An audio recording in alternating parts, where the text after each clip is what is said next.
I have two firms, Integro, which has been in business for a little over 25 years, help organizations walk their talk, organizational change, consulting, clarification of vision and values, and then aligning your organizational practices towards those vision and values, and with executive coaching, things of that sort. And then my husband got married for the first time at almost 50, which is why I moved from Chicago to Omaha, Nebraska. And he's an architect, and his dream was to have an architecture firm. And so 6 years ago, we launched a small commercial design studio called Emsick Architects, and that was my little opportunity to learn to walk my own talk. So I have a lot more grace with folks that I'm working with in the midst of change. But since coming to Omaha, I was invited to teach at Creighton on transforming change. And there's two primary texts that we have used.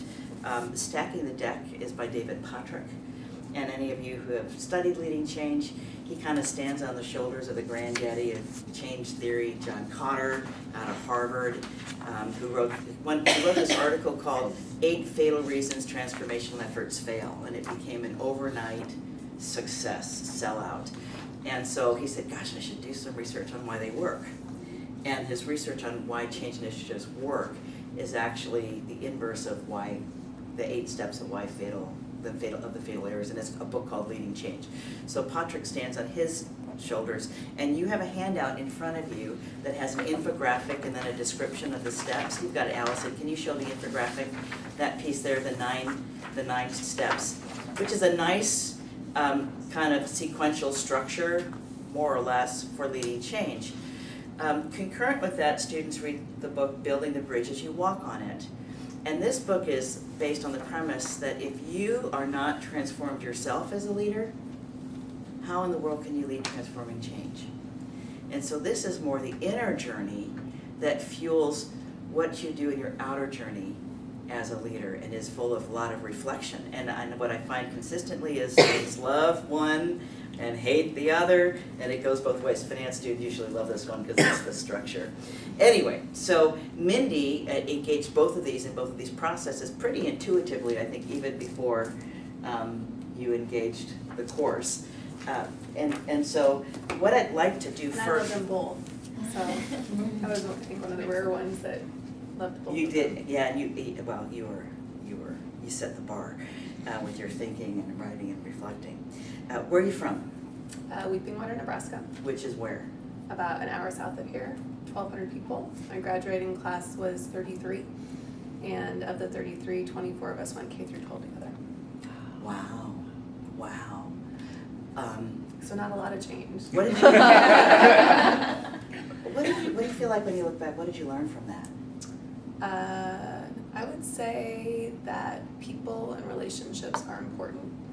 Tolerance is very important, and everybody has a place. Because in my graduating class, I want to say the top ACT score was a 34, and the bottom of the ones that we could get to take the test was a 9.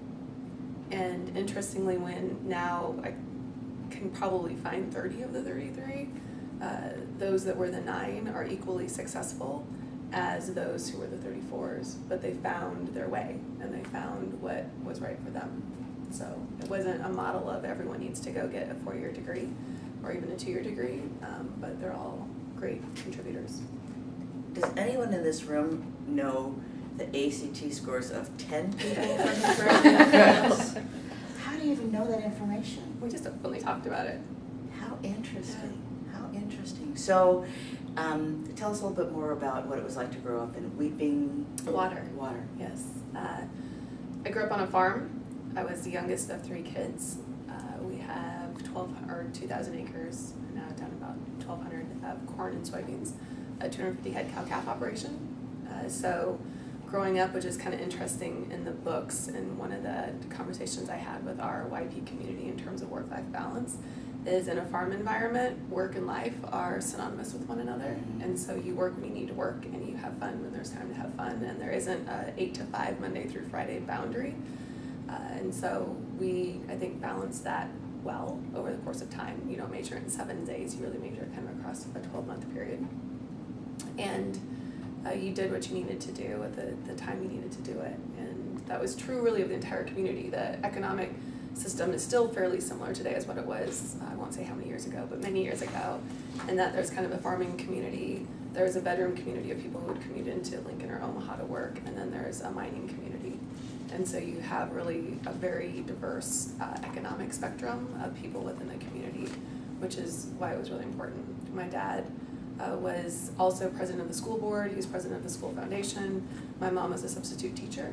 And so they're also Democrats in a very Republican area, which is interesting because a farmer growing up and really being in eastern Nebraska that's a Democrat is, I haven't actually met another one. And actually, you talked to Bev Crocker and her family. I know. My dad died a year ago, and I kind of like feel him like, what are you doing? Because they never talked about it. Like no one would have ever known that they were Democrats because like you just didn't talk about it. Talk about ACT scores, you didn't talk about being a Democrat.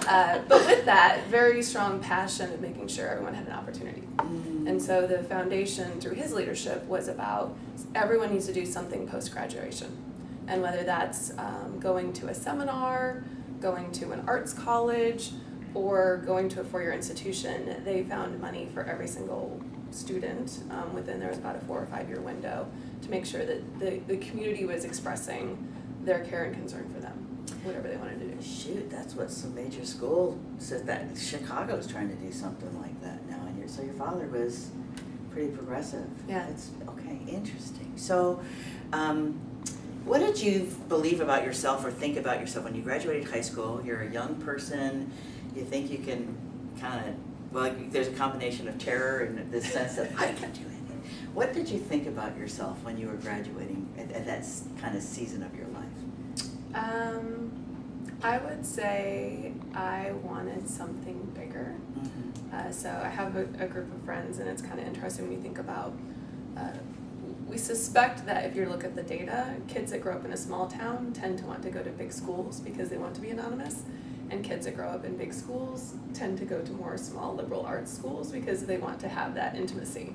And so I wanted to go be lost in the sea of people, and was kind of tired of some of the expectations of whether it be social expectations or I was good at sports and that's a big deal, and it wasn't really a big deal to me, but it was a big deal for everybody else. And how tall are you? 6 foot. Yeah. Wow. So not only were you part of the only Democratic farming community in your area, but you were a 6 foot tall female? Yeah. Wow. Yeah, and I turned down a Division I track scholarship. So that was, which I would say I was probably rebellious in a very interesting way. I'm a rule follower, still am.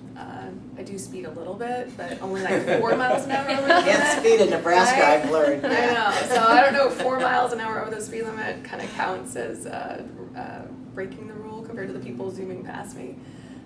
But so for me, I wanted to do something that was different, and so I dedicated really that college time to earning a full ride. But I did that through a whole menagerie of scholarships. It wasn't, like a David scholarship or anything like that. It was very much this menagerie of scholarships that came from either extracurricular activities or grades or. And where'd you go to school? Lincoln. You went to Lincoln. Okay. Graduated and. Didn't what'd you major in? Ag econ. Ag Agriculture econ. economics. Okay. Yeah. I didn't know what I wanted to do, so I joined a post-secondary class that was feedlot management, which is about feedlot management. Cattle feeding. Yes. It all fit at the time.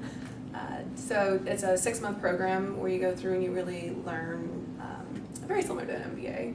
Everything from human resource management to financial management to operational management. That includes an internship.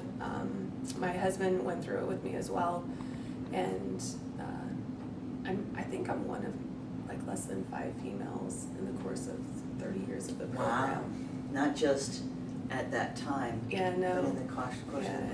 It's not a big poll for Were diversity. Were you thinking about, it doesn't even roll trippingly off your tongue, were you thinking that you would go back to the family farm? No. So my dad had a partnership with his brother, Okay. and my sophomore year of college, I led the kind of mediation of dissolving that partnership. So, yeah. So it was a struggle because any of you family farm people? So it sounds really romantic, but there's this whole institution about how you get families, and even family business probably, it's not even just farming, but how you get families to get along in business because you can get some epic battles. And so in that partnership, at least for our family, the brothers got along fine, the wives did not.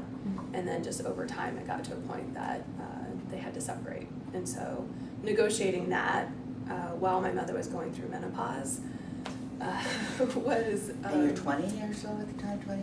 19. Was difficult. And then essentially at the end of it, you had to make sure both farms could cash flow. So it was negotiating with the bankers on the debt to equity ratio of each entity in a way that everyone could agree on how to divide up the assets so that both families could have an income stream. Was that second generation? Did your grandparents found the farm, or? My great-great-grandparents. Fourth generation. And that's when it split. But none of them were partnerships. They're all individual kind of ownership. And then my dad's generation was the first partnership, if you will, of siblings. And from there on, I said I love my family and I love business, and I will not combine the two. They're separate for me.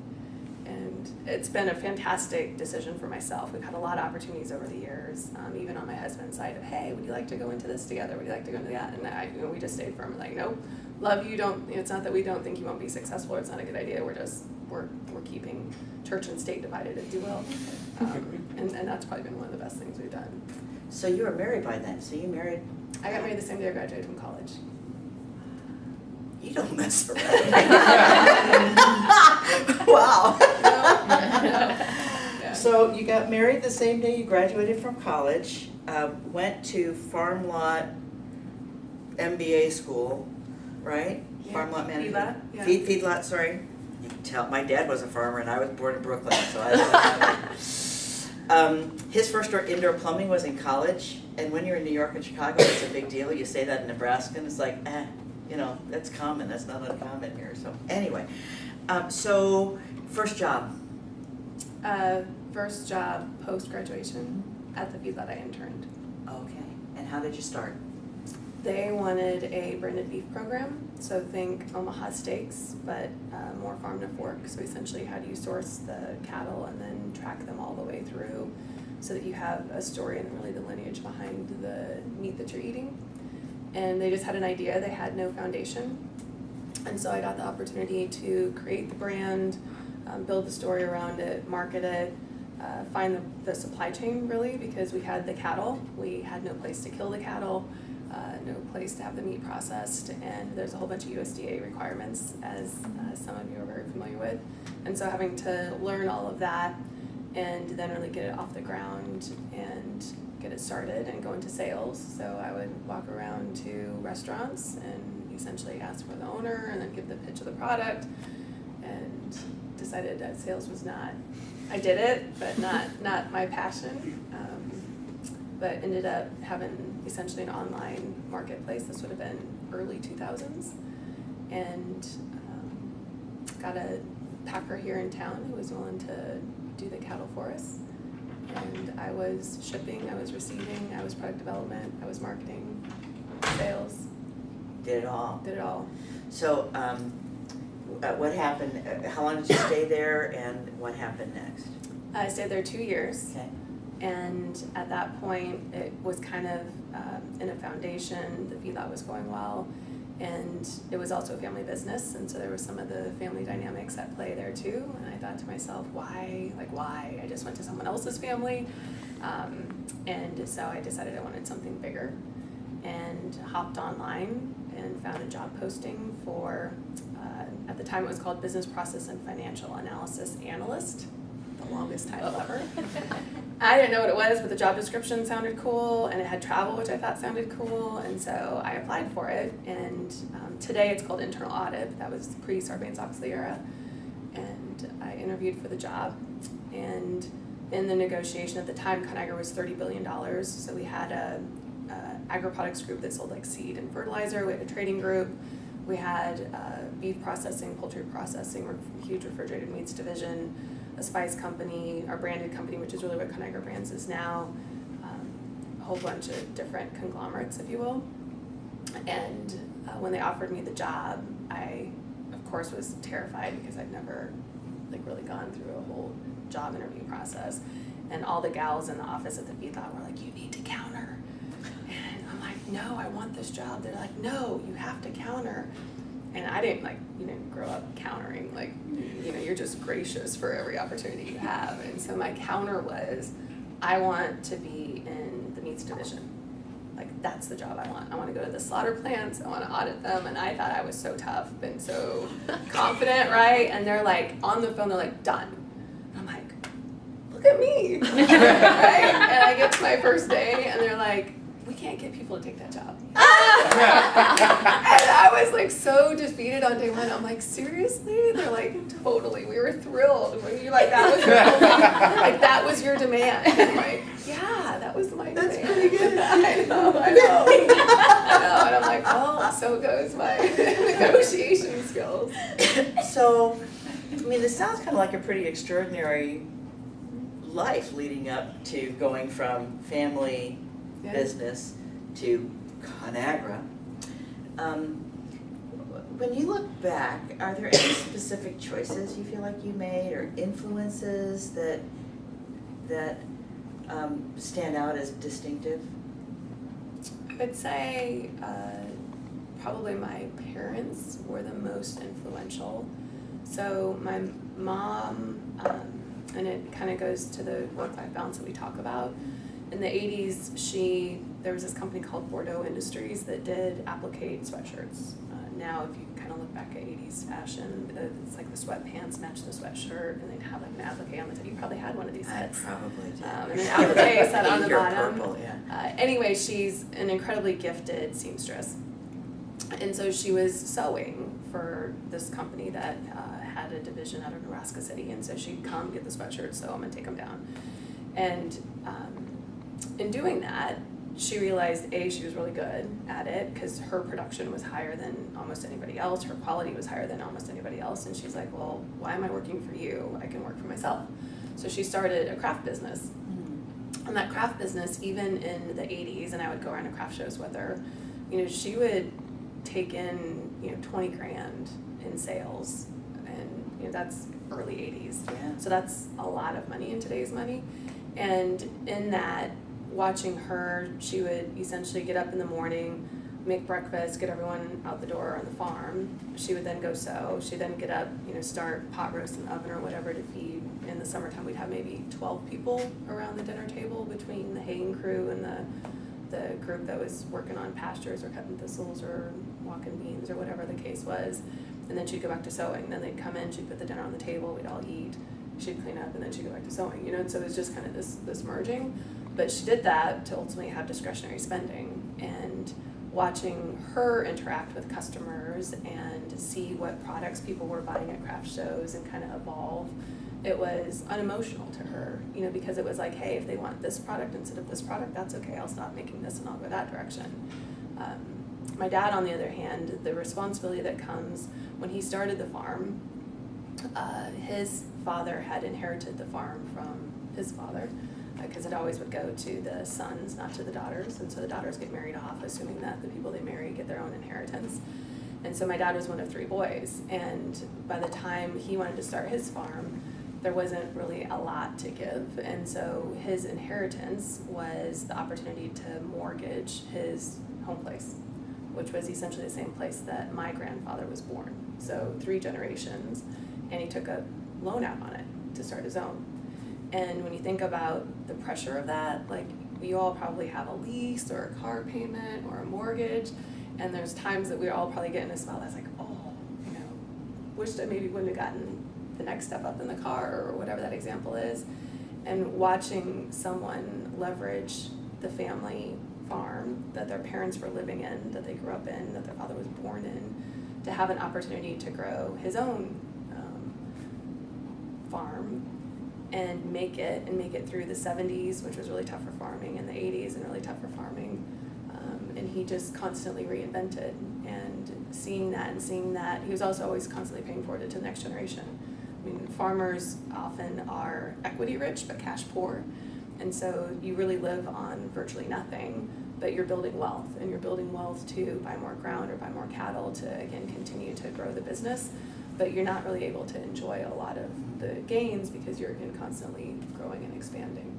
And so seeing that and seeing that passion of, here's what the generations before me built, I now have the responsibility to build it for the next generation, I think is a lot of my foundation. So you've been with Conagra how long? 18 years. 18 years. So I'm going to leap forward a little bit. David Brown yesterday participated, and he told the story of being in Washington, D.C.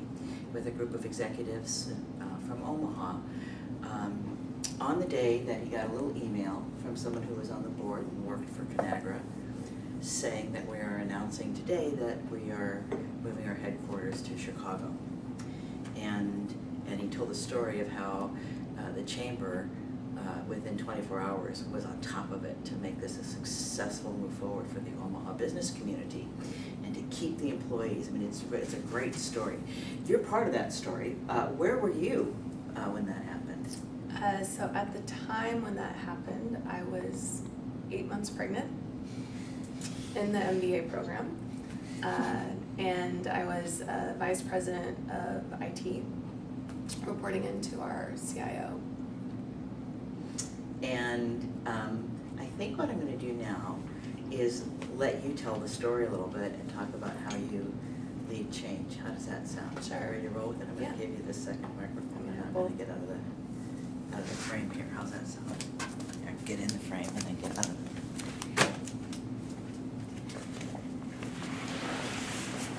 All right. So from there, what I would say happened was I had the baby. So that's why I know very quickly, like when I was in the class, because I just think about the age of actually our sons, right? Because you had a son at the time too. And in that, as the change was happening and we announced that we were really the biggest change that gets lost in all the communication is we divested a $4 billion business that was really underperforming that we never should have bought. And the newspaper lost that story, the community has lost that story, and we just made a bad acquisition. It did not perform well, we did not integrate it well, and it wasn't a good fit for our company. So that was really at the foundation of what was wrong. In going through that, right after we did the announcement, I, as a leader, left on maternity leave, which is kind of an awkward thing to do because you can't like not go, right? Like there's no like, hey, I'm gonna wait this out. That's not really an option. But what I tried to do is pull my team together at the time to essentially say, look, there's a whole bunch of unknown, and what we know is that it's unknown, and that's about all we can know. And in things in life, honestly, there's more unknown than there is known, and so this shouldn't feel all that indifferent to what we do. And we have choices of how we lead through this. We can either sit here and worry and be mad and be upset, or we can do our jobs until we know the alternative. So went out on maternity leave. The value of actually leaving in the midst of it is all the emotion that everybody has and the either anger or anxiety. I'm sitting at home with this, new miracle sitting in my lap that gives you perspective. That at the end of the day, it's not, there's people who have really hard jobs, whether it's in hospice care or dealing with people who are given a terminal illness. We make food, and while we think that that is super important every day and we try to do our damnedest at it and we make rock star products, the reality is like we aren't changing people's lives like what others have. So in the scheme of things, we need to have some humility about what we do. And in that, as I started reading analyst reports and reading what people were writing really outside of ourselves, and you read it, they were right. And you may not like to read it, kind of like when your friend tells you, hey, I'm not sure you should really be wearing that anymore. And you're kind of like, like they didn't really want that feedback, but then you look at it and like, well, actually, I appreciate that feedback. It's very similar. And so when you're in an environment, regardless of what that is, you often lose perspective of what's going on outside. And so being out of the environment, even though I was on email and obviously interacting with folks through the entire time, it enabled me to have perspective. Also, I was in the middle of the MBA program, which, you know, the whole immersion of that is to think different and have perspective, and so I was trying to leverage that. As I was coming back from maternity leave, I got a call from my boss, who would never call me on maternity leave, just because he was very respectful of that division. And so when he called, I'm like, uh-oh, like, this isn't good. And he's like, hey, would you be willing to head to India? And say more, right? You're like, tell me what you're talking about. And he just said part of our transformation is every other entity in our industry has leveraged outsourcing. And there's a whole bunch of benefits that come from that. And I really hate to ask you to do this because I know you have a brand new baby, but would you be willing to leave your 4 children and head to India for 2 weeks? And I said, sure. You know, and he's like, are you really sure? I'm like, no, but I'm gonna say sure, and we'll figure it out later.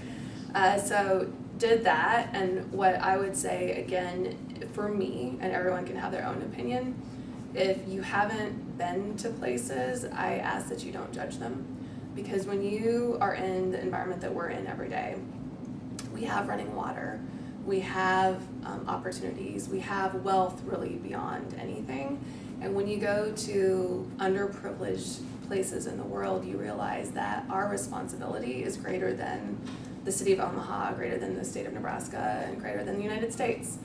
Politics aside in the current environment, but as a human, we all have a place and need to give. And seeing the labor market and the workforce and the services and the families that we could impact in a global economy opened my eyes to really, you know, there's writings on the world is flat, you know, and that type of environment, but it was a really great experience. So fast forward from there, that then led through having to lead through major change. I got offered the job to lead the Global Business Services Group, which is customer order management, accounts payable, accounts receivable, data management, which kind of does all the master data for our systems, and then a new entity that was called vendor management because we were outsourcing our Global Business Services Group and our IT organization. And I got the opportunity to make that announcement. First off, I'm the new leader, which is awkward. It is, there's no other way to describe it. And not only am I the new leader, but we are going to transform our services, and that's going to have a lot of personal impact for all of you. The value of, which is why I'm such a fan of the books that Janyne talked through, is that Pot Truck's writings on Stacking the Deck is really about how they had to transform the investment environment and trading in the early 2000s. And that was when the E-Trades and the TD Ameritrades, which at the time would have been Ameritrade and TD, right, separate, but they were coming in and they were digital disruptors. And Schwab had to make the tough decision of how do we reinvent, because if we don't reinvent, we're not gonna be here. And for Conagra Brands, with Sean's leadership, we were really at a very similar point. While it wasn't necessarily driven by a digital disruption, it was driven by, we had grown and had processes that were expensive, they were inflexible, and we had too many people doing too many things that when you looked at our competitors, they had already gone through reinventions and really restructurings that we hadn't done. And so we really needed to go through that same reinvention. And while it's really hard for those impacted, you have to do it for those that can stay. Because the reality is we wouldn't be here today in the state, and actually just ironically 2 days ago we announced we're acquiring Pinnacle Foods, which is a $3 billion division. So it's a $10.9 billion acquisition. We would not be in the position to do that if we hadn't done the things that we did 3 years ago. But doing that is also doing it in a way that is honorable and holds true to the missions and values of the company, of the city, and then ultimately of myself as a leader. And so we had dialogue with teams to explain, we know that you're impacted, but we're committed to helping you. And the work that the chamber had done by launching really the full page ad the next day of saying our talent stays here was as much of a rallying cry for those of us that weren't impacted as it was for those who were. Because honestly, at times, and I think if you were to ask some people who were just walking by here who lived through it, it's harder to stay than what it is to leave. You know, because you see people that you've worked with for decades You've seen people that you've led, you've seen people that you hired in and recruited, and that's a really difficult thing to do. And so what I tried to do is really be a present leader and a visible leader, which gets into really Quinn's writings, which I really, really love, because he'll talk about walking naked through the valley of the unknown. And if you think about the title of Building the Bridge as You Walk on It, just vision, you're walking on a bridge, and when you take your next step, you don't know if there's going to be something underneath of you. But if you aren't stretching yourself and really expanding your own leadership and vulnerabilities to say, this is hard for me too. I don't know what we're gonna do, but we're gonna figure it out. We're a great group. We got people to support us around us. It inspires people and it brings confidence because you're doing it in totality. And so at that point, I asked our executive leadership team if we could partner with the chamber and bring people on site, because the chamber had been hosting some networking events and I attended them, which was kind of funny. I don't remember if anyone remembers, but I do, because you came in and it